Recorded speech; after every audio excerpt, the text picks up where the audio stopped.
All right, today I want to talk about lists. So objects are like spreadsheets and they're around a single concept. So you might have people, companies, deals. That makes a lot of sense.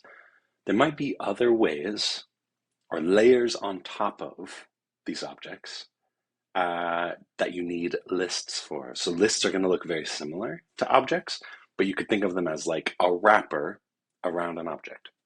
So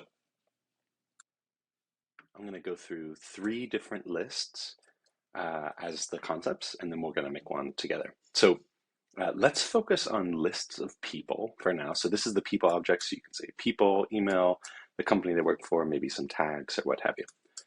So let's start with our list. Here's volunteers. Do you see how this looks exactly the same? It's a table view. There's people's names in it. It looks almost identical. It's because it's a wrapper around people. So this is a list of people. The thing all of these people have in common is they've been identified as volunteers. Okay, so then we could look at donors.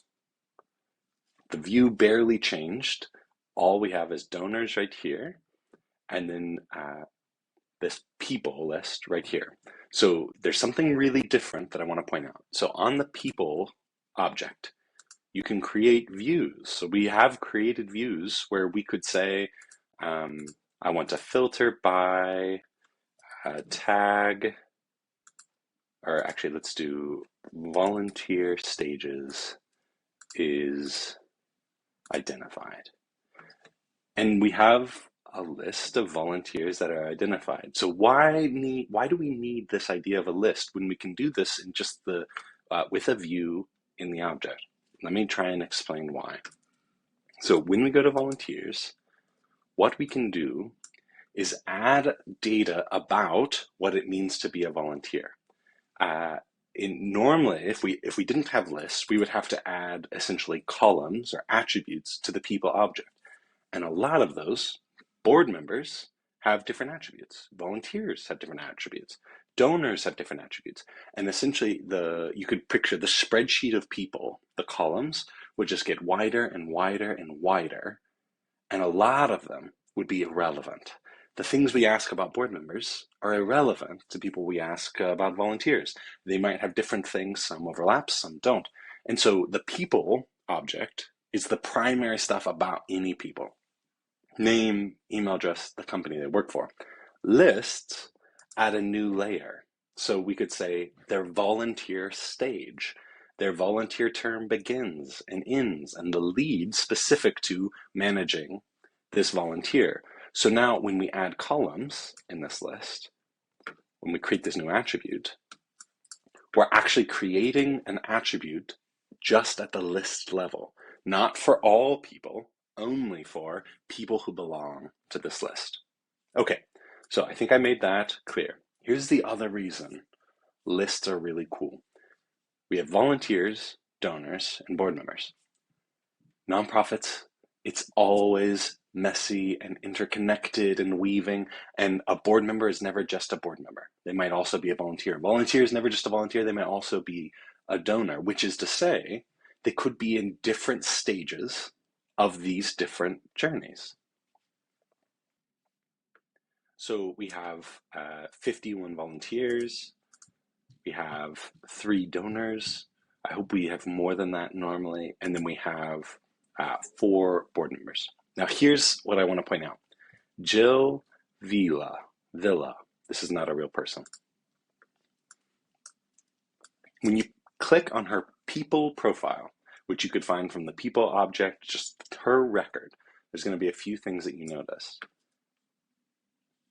She belongs to 2 lists. She's a board member and a volunteer. So now when you go to her profile, you can see what list she belongs to. So she joined the board member, or she's been a board member, she's engaged. There's no term set. She's a donor, she's been identified. So here's an example. She's an engaged board member. We think Jill could be a great donor. We've identified her, but we've not taken any actions to pursue her as a donor. And as a volunteer, she's now dormant. She started in 2025 and now she's left in 2026. So you can see the different weaving patterns of Jill's engagement with our nonprofit. Lists create the opportunity. If all we were using was tags, because we could use tags, we could have added a column called type in the people and added tags. So she became a board member, great. Add the board member tag. She became a volunteer, great. Now add the volunteer tag. But that is very flat and one-dimensional. It really only tells us one thing.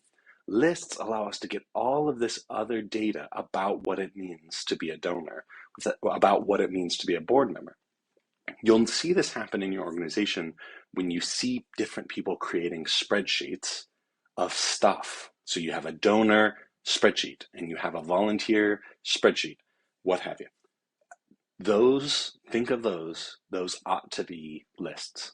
Because what happens is when you put a donor spreadsheet together, you put their name and their email address and the company they work for. And then you create your volunteer spreadsheet with their name, the email address, and the company they work for.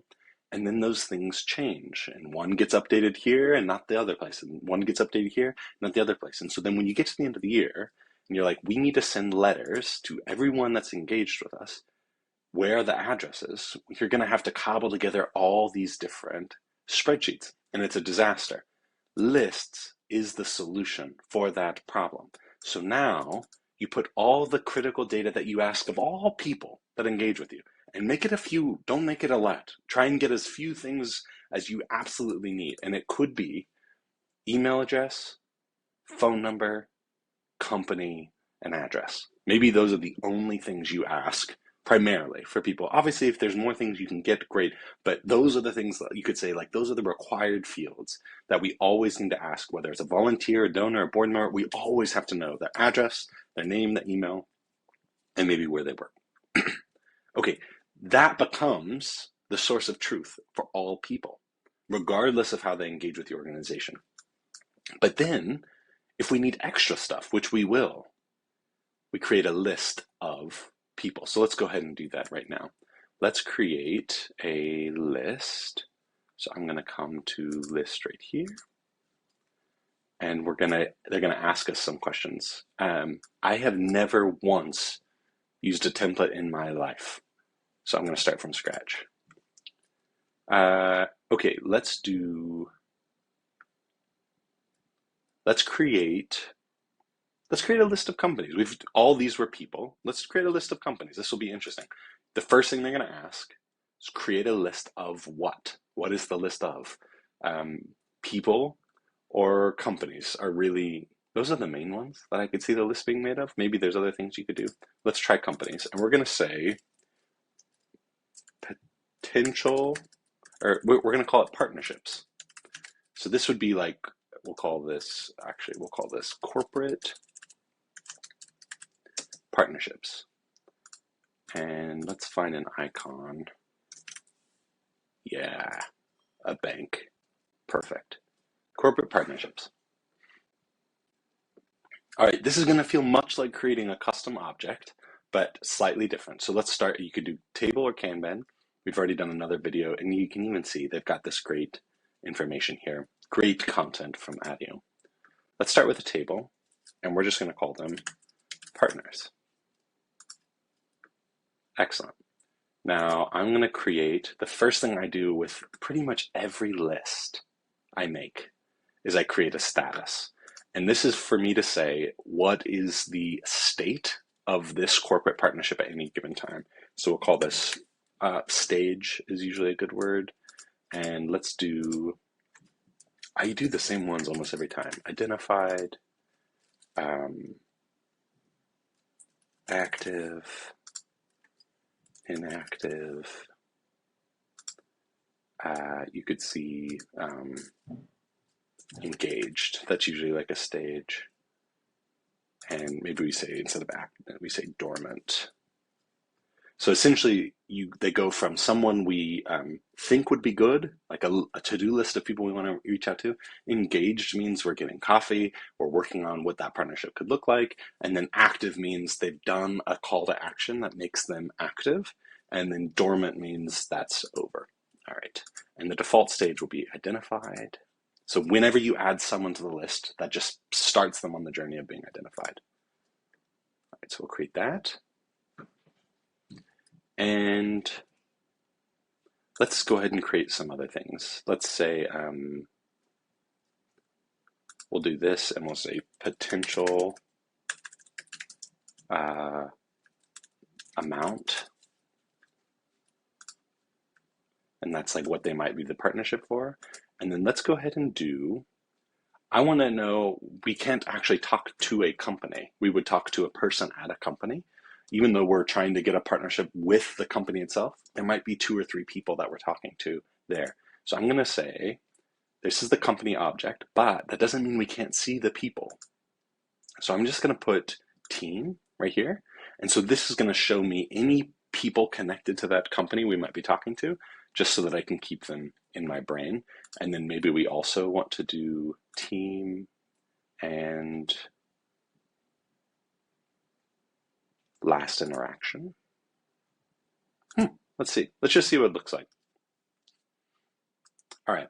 So now we have no companies on this list. So let's go ahead and start by adding a company. And we're going to add Google. And we're going to say $1 million. It's Google. Go for it. All right. And now we have Google is on our list of corporate partnerships. They're potentially going to give us $1 million.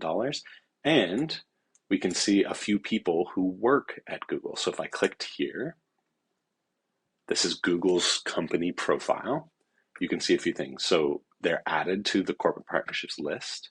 You can see the activity that this is happening. So if there's someone on your team that's focusing on Google, they'll be able to see this activity. And then we can see the team right here, John Mulaney, Jerry Seinfeld, and a few others at Google. No contact. This is demo data, so I'm not sending out emails to these fake email addresses, so we're not going to see that.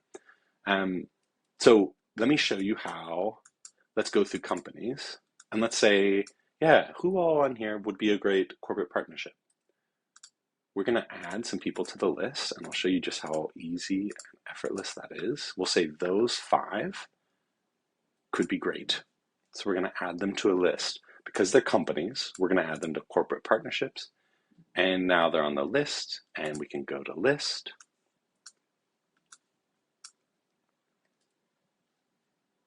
Now we can see them. I've showed you this before, but I'll give you just another one. We could do this as a Kanban, and we could say partner Kanban, or partner stages, and we'll do stage. This is great. So these are identified, and so then if we're going to move this person here, we said, all right, we had a meeting with them. If we want to control the metadata on this, let me see how, hold on one second. Yeah, here's how you do that. So we're going to add, let's add this. So now we can see the person connected to it. There's all the people. And then let's add potential amount. And so then we could say this is going to be 15,000. This is going to be 15,000. This is going to be 15,000. 15,000. And now, I mean, almost like this rapidly. Oh, wait, hold on. I was putting that in the wrong column. We add the calculations sum of the potential amount. And now we can know what's in our pipeline. So this is going to be 25, 1, 2, 3.